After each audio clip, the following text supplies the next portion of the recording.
interesting because I'm just quickly going to go over some of the racket stuff and the technical stuff, right? Like why you would get injured. So you can imagine, I'm just going to quickly talk about the racket.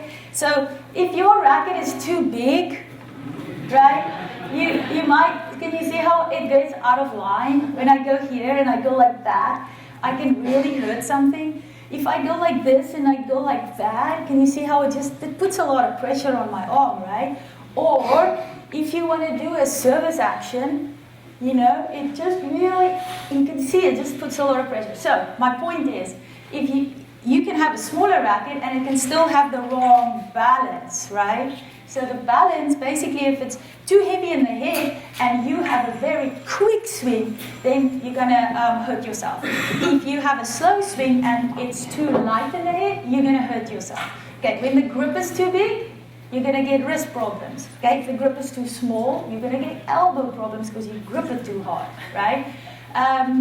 Then, if the strings, I think we quickly went, I mean, these are nice meaty ones, so you shouldn't hurt yourself too much unless you hit very fast. Again, you might get some tightness because you're trying to compensate too much. So that, do we have the slides for the technique or? Yeah. Okay, so that was kind of the racket stuff that you want to take care of. Oh, and there's the stiffness of the racket too.